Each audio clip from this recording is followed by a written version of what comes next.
ნაციონალური მოძრაობის გენერალური მდივანი ახალციხეში იმყოფებოდა, სადაც სამცხე-ჯავახეთის გუბერნატორთან ერთად ციხე-ქალაქი რაბათი დაათვალიერა. რწმუნებულის განცხადებით, ბოლო პერიოდში რაბათში მოქმედი თითქმის ყველა ობიექტი დახურულია. ამის მიზეზად კი გუბერნატორი ადგილობრივ მუნიციპალიტეტის მიერ გაზრდილ გადასახადებს ასახელებს.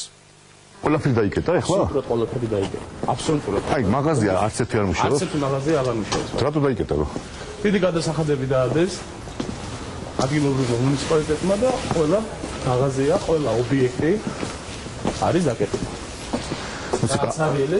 აქ რა იყო? აქ ხო ზარაფხანა. და ისა სუვენირების მაღაზია. სუვენირების მაღაზია, ზარაფხანა. აქეთ რაღაც თავიანთი ინვენტარი ჰქონდა ჩამოტანილი. დააცარიელეს და წაიხეს. აქაც იყო ხო? აქაც ბანკი და რაღაცები დაიკეტა? ბანკი. ღვინის სახლი. ღვინის სახლის დაიკეტა? თეატრი? თეატრის დაიკეტა. იქ მაღაზია, იქაც დაიკეტა. მაღაზია, პუმა. მოიცა საერთოდ წავიდნენ თუ უბრალოდ? საერთოდ წავიდნენ. დააცარიელეს. მაღაზია სულ დაცარიელდა? ყველა მაღაზია არის დაცარიელებული. ესენიც წავიდნენ ხო? ხო, კი, ესენიც წავიდნენ. აზრი არ ქონდა თუ ისეთი თანხები მოთხოვეს, რომ დახურეს და წავიდნენ. კალეთ გუფი.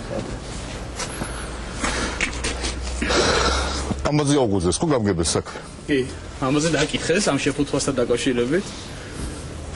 დაკითხეს იმდროინდელი გამგებელი.